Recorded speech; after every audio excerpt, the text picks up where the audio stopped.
नमस्कार, KP news 24/7 में आपका स्वागत है। मैं हूं अश्विनिया आपके साथ। आइए एक नजर डालते हैं आज के मुख्य समाचारों पर। कांग्रेस सरकार में सत्ता संघर्ष शुरू हो गया है, सांसद बीवाई राघवेंद्र का बयान। महाराष्ट्र सरकार ने सभी धर्मों के बुजुर्गों के लिए उठाया बड़ा कदम, तीर्थ योजना का किया ऐलान। देश को ऐसा नेता चाहिए जो सभी को साथ लेकर चले, शिवसेना यूबीटी नेता संजय रावत का बयान। जम्मू कश्मीर के कठुआ में पुलिस पर पथराव, अवैध धार्मिक स्थल हटाने के दौरान डीएसपी समेत 5 घायल। अरविंद केजरीवाल की अब नहीं चाहिए रिमांड, कोर्ट से बोली सीबीआई, फिर जज ने कहा हमारे पास कोई विकल्प नहीं।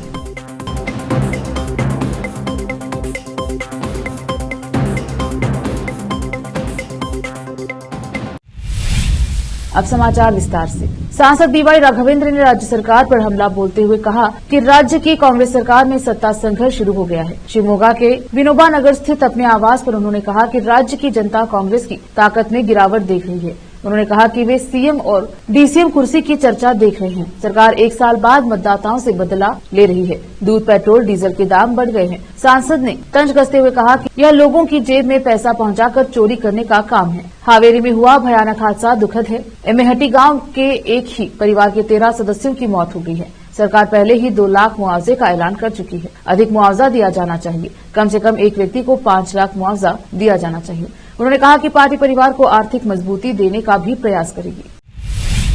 पूर्व सांसद डीके सुरेश ने पार्टी को सरकार भंग करने, चुनाव का सामना करने, नेतृत्व संभालने और पार्टी को सत्ता में लाने की चुनौती दी है। आज अपने सदाशिवनगर आवास के पास मीडिया से बात करते हुए उन्होंने उस मंत्री को चुनौती दी जो अतिरिक्त डीसीएम पद के सृजन की वकालत कर रहे हैं।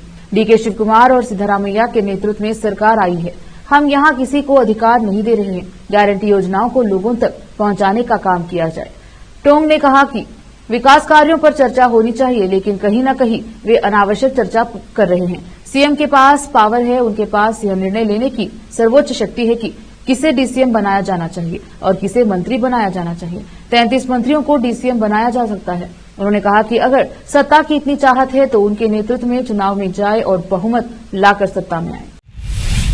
भाजपा के 4 बार के नगर सेवक रामप्पा बड़ीगर शनिवार को हुबली धारवाड़ के मेयर बन गए हैं, जबकि दुर्गम्मा बिजवाड़ को उप महापौर चुना गया है।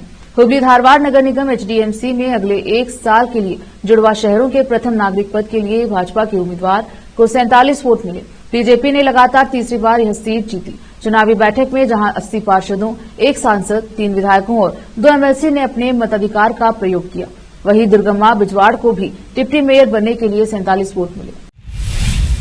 महाराष्ट्र के मुख्यमंत्री एकनाथ शिंदे ने शनिवार को सभी धर्मों के वरिष्ठ नागरिकों के लिए तीर्थयात्रा योजना, मुख्यमंत्री तीर्थ दर्शन योजना का ऐलान किया है। उन्होंने कहा कि यह योजना उन बुजुर्गों की मदद करेगी जो खुद तीर्थ स्थल नहीं जा पाते हैं। शिंदे ने शिवसेना विधायक प्रताप सरनाईक के प्रस्ताव का जवाब देते हुए राज्य विधानसभा में यह घोषणा की। सीएम ने कहा कि मुख्यमंत्री तीर्थ दर्शन योजना सभी धर्मों के वरिष्ठ नागरिकों के लिए होगी। उन्होंने कहा कि योजना के लिए नियम बनाए जाएंगे और सरकार सभी धर्मों के वरिष्ठ नागरिकों की तीर्थ यात्रा की सुविधा प्रदान करेगी जो अपने दम पर ऐसा करने में असमर्थ है।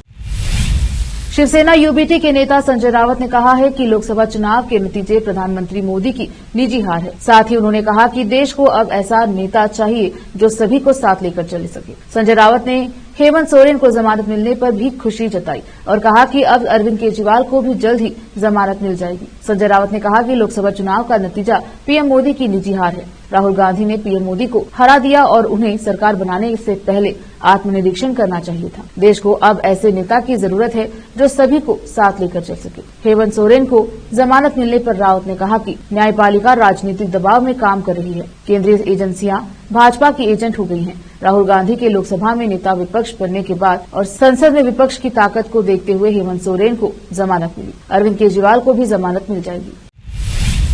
रुकते हैं छोटे से ब्रेक के लिए, जल्द लौटेंगे ब्रेक के बाद।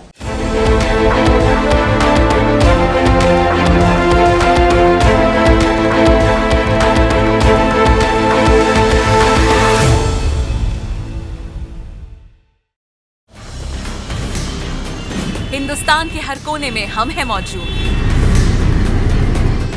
24 घंटे हालात पर गहरी नजर, खबरों से जुड़े चुपते सवालात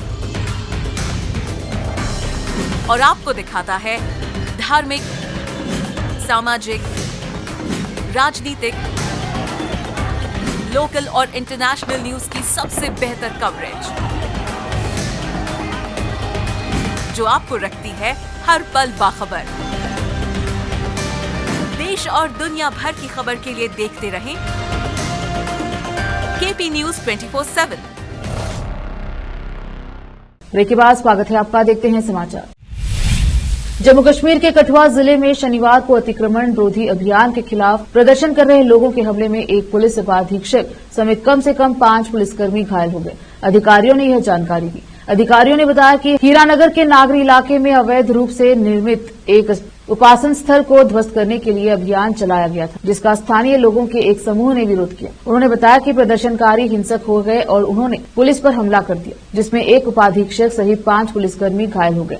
अधिकारियों ने बताया कि कानून व्यवस्था बहाल करने के लिए इलाके में अतिरिक्त सुरक्षा बल भेजा गया है। जानकारी के मुताबिक पूरा मामला तब हुआ जब नगरी ब्लॉक के अंतर्गत कल्याणपुर इलाके में सरकारी जमीन पर बने एक धार्मिक स्थल को हटाने गए पुलिसकर्मियों पर स्थानीय लोगों ने पथराव कर दिया। डीएसपी समेत घायल 5 पुलिसकर्मियों को इलाज के लिए अस्पताल ले जाया गया है। जेडीयू की राष्ट्रीय कार्यकारिणी की बैठक में संजय झा को जेडीयू का कार्यकारी अध्यक्ष बनाया गया है। इसकी चर्चा पहले से ही थी, जिस पर अब मुहर लग चुकी है। कार्यकारी अध्यक्ष बनने के बाद संजय झा ने कहा है कि उनकी कोशिश रहेगी कि जेडीयू राष्ट्रीय स्तर की पार्टी बने और ये हम अपने नेता को गिफ्ट कर सके। जिनको लगता था कि नीतीश कुमार अब खत्म हो गए हैं, इस बार के चुनाव में बिहार ने दिखा दिया है कि नीतीश कुमार की प्रासंगिकता आज भी वैसी ही है।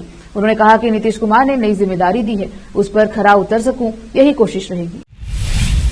रांची से मानवता को शर्मसार करने वाला मामला सामने आया है, जहां एक निजी अस्पताल ने बिल न चुका पाने के एवज में नवजात को जन्म देने वाली मां को बंधक बनाकर उसे कलेजे के टुकड़े को दूर कर दिया। मानवीय पहलू हो या कानूनी, दोनों स्थितियों में दूध मुहे बच्चे को मां से जुदा करना गलत है। मामला इसीलिए भी गंभीर हो जाता है क्योंकि नवजात के लिए मां का दूध अमृत होता है। ऐसे में बच्चे को मां का दूध देने से रोकना उसके बुनियादी हक को छीनने जैसा रहा। यह भयावहता इसीलिए बढ़ गई क्योंकि बच्चे को पिता ने करीब 21 दिन तक बकरी के दूध पर पाला। मीडिया के जरिए मामले का खुलासा हुआ तो मानो चिरनिद्रा में सोए लोग एकदम से जागे। जेनेटिक अस्पताल के खिलाफ प्रदर्शन हुआ। अस्पतालों की मनमानी रोकने के लिए ज्ञापन सौंपा गया। बात दूर तक गई तो झारखंड हाईकोर्ट ने संज्ञान लेते हुए अस्पताल को तलब किया। दिल्ली शराब नीति मामले में जेल में बंद मुख्यमंत्री अरविंद केजरीवाल को सीबीआई अधिकारी शनिवार को राउज एवेन्यू कोर्ट लेकर पहुंचे। इस दौरान सीबीआई ने आगे रिमांड नहीं मांगी। सीबीआई ने कोर्ट के सीएम केजरीवाल को न्यायिक हिरासत में भेजने की मांग की। दरअसल राउज एवेन्यू कोर्ट ने सीबीआई को सीएम केजरीवाल की 3 दिनों की रिमांड दी थी, जो आज खत्म हो गई है। इसके बाद सीबीआई ने उन्हें कोर्ट में पेश किया। हालांकि शनिवार होने के कारण सीएम केजरीवाल की पेशी ड्यूटी मजिस्ट्रेट के सामने हुई है। इस दौरान सीएम केजरीवाल के वकील ने कहा कि हम न्यायिक हिरासत की मांग के खिलाफ भी अर्जी दाखिल करना चाहते हैं। इसके लिए उन्होंने कोर्ट से थोड़ा वक्त मांगा।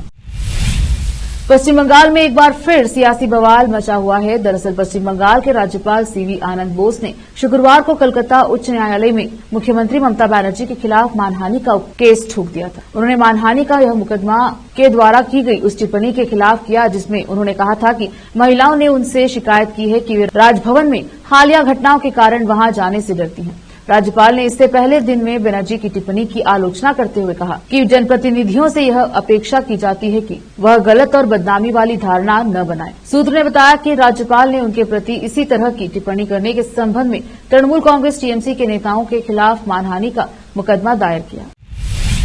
रुकते हैं एक और छोटे से ब्रेक के लिए, जल्द लौटेंगे ब्रेक के बाद।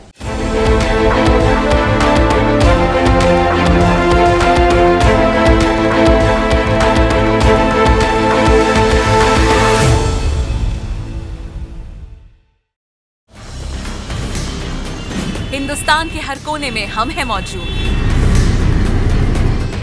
24 घंटे हालात पर गहरी नजर, खबरों से जुड़े चुपते सवालात और आपको दिखाता है धार्मिक, सामाजिक, राजनीतिक, लोकल और इंटरनेशनल न्यूज की सबसे बेहतर कवरेज जो आपको रखती है हर पल बाखबर। देश और दुनिया भर की खबर के लिए देखते रहें केपी न्यूज 24/7।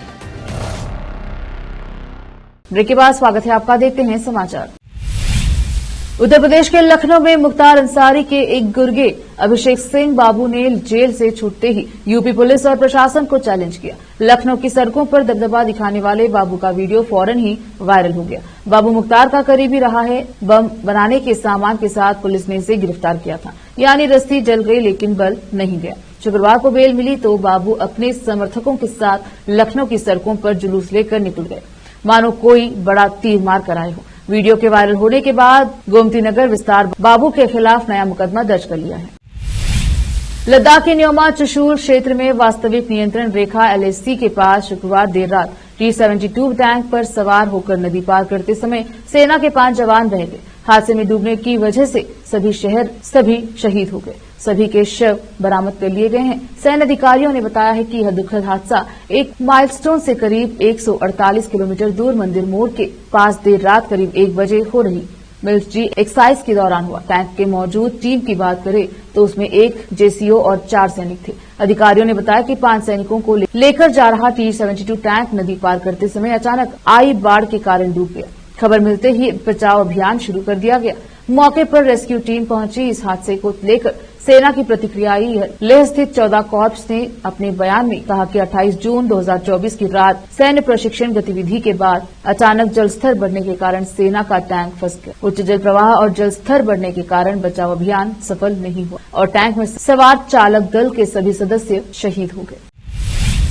आखिर में फिर एक बार देखते हैं मुख्य समाचार। कांग्रेस सरकार में सत्ता संघर्ष शुरू हो गया है, सांसद DY राघवेंद्र का बयान। महाराष्ट्र सरकार ने सभी धर्मों के बुजुर्गों के लिए उठाया बड़ा कदम, तीर्थ योजना का किया ऐलान।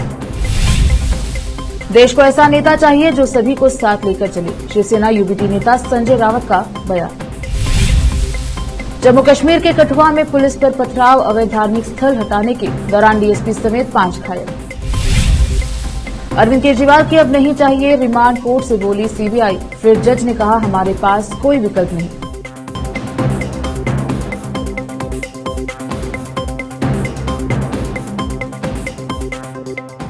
KP न्यूज में अब तक के लिए इतना ही। देश प्रदेश के समाचारों के लिए देखते रहिए KP News 24/7। धन्यवाद।